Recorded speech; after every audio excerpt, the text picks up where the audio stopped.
Hello there, and thank you for watching Chiron's Universe Tech News. I'm Chiron, and this episode is a little late because I was busy getting some biological AV software installed to prevent my cells from getting hacked from that human malware that's been going around. And I encourage everyone to do the same and stay on top of their updates and stay safe. And now it's time for our top story. And well, Canadians pay some of the highest cell phone prices in the developed world. You'd think that for what we pay, which, by the way, makes Americans gasp in horror when I tell them, you'd think we'd get some great, fast, reliable service. You'd think we'd be duly rewarded for letting such a powerful oligopoly and their companies continue to exist while they shore up any possibility of a race to the bottom. Heaven forbid their customers get a good price.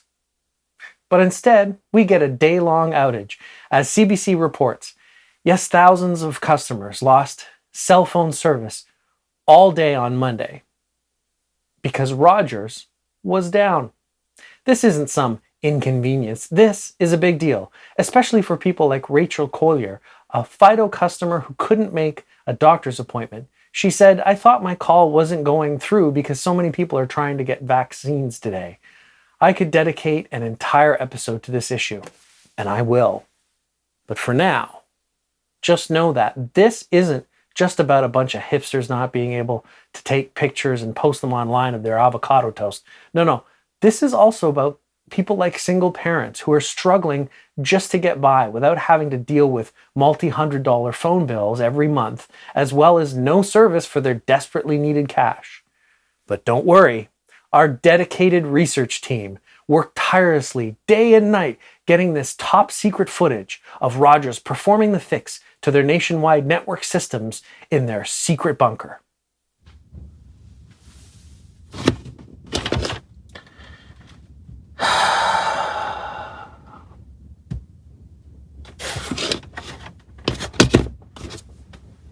Speaking of companies that use their power to make meaningful changes in the world, theprotocol.com has a piece about how Google and their staffing firm Modus Engineering forced their data center workers, who are paid $15 an hour, to quit every 2 years. Now, I won't get into the details. It's a long article and it's somewhat complicated, but the bottom line is it's all about benefits, or lack thereof. Now, it's only episode 4, but let's check on Google's little scorecard here. Spies on customers, check. Dominates search results and has the power to shape what people see and learn, check. Pushes its browser to further spy on people and its users, check. And now we can add crappy crap to employees to the list. Well, at least this is the only, the first time, except, for when there was a worldwide walkout of Google employees in protest of the company's handling of sexual harassment cases and its workplace culture. But other than that, in other news, middle-aged people who sleep 6 hours or less are at greater risk of dementia, study finds, as reported by The Guardian. I'm sure it's not that bad. The Nextdoor app sends users an alert called anti-racist notification, reports The Verge. Previously, they added a kindness reminder to try and dissuade neighbors from posting mean comments. Now the app asks users to reconsider the content they'd like to post if the app thinks it may be offensive. Now, I know that someone who's racist isn't going to magically lose their hateful thoughts and start singing world love and kumbaya just because some app tells them to. But I actually think this is a great example of a social media company using their position of power to do some good. It's not a cure, but it's a way to slow down the spread of hateful ideas.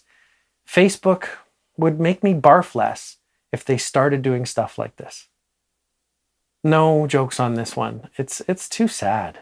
According to CNN.com, police report that no one was in the driver's seat during the fatal Tesla self-driving car crash in Texas. The first passenger was in the front seat and the other was in the rear seat.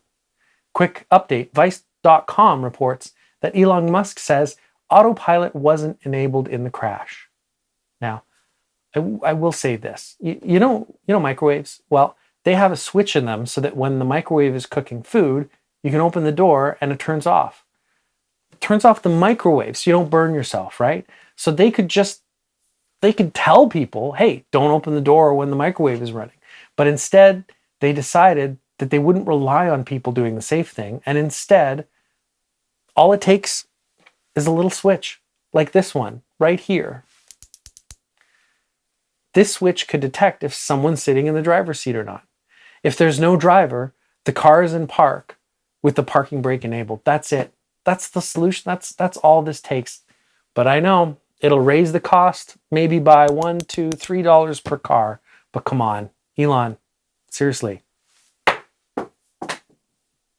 Oh, and what about this? The Guardian is reporting that middle-aged people who sleep 6 hours or less are at a greater risk of dementia, according to a study. Yeah, but how long does it actually take to kick in? The Guardian also reports that Huawei may have eavesdropped on Dutch mobile networks' calls. A report by Capgemini consulting firm for a KPN concluded that the Chinese company could have been monitoring the calls of the provider's 6.5 million users without the Dutch company's knowledge, and that China could have monitored calls made by the then Prime Minister as well as Chinese dissidents, the report claimed. Cool. However, dictatorships will weaken due to uncensored satellite internet in the future. An article on the debrief.org reports that low-orbit satellite internet can be weaponized against authoritarian states, and that those regimes are getting jittery, and that in countries like Russia, China, and North Korea, where information dominance and control are essential to the regime's survival, low-orbit internet satellites could pose a significant challenge. For those of you not familiar with satellite internet, it works because a ground dish anywhere in the world can communicate with satellites in orbit. Because of this, it's a direct connection from the ground to the internet provider. This undermines countries where they monitor, censor, and even block parts of the internet to prevent people from learning about things that the country's leaders don't want them to know. This is actually a big deal, and I really hope the world becomes a better place because of it. And now in retro news. Although this isn't newly posted, there's still a live listing on eBay for an Apple I based computer system, which is selling at a buy it now price of $1.5 million. That's almost 1.9 million Canadian maple marks. And based on historical prices, that's actually not bad. That's a lot, but that's in line. The listing says it's in excellent condition in its original Byte Shop KOA wood case with original power supply and Dianetics version D keyboard. It's also verified as original by Apple I expert Corey Cohen as recently as 2019 at the Vintage Computer Festival West.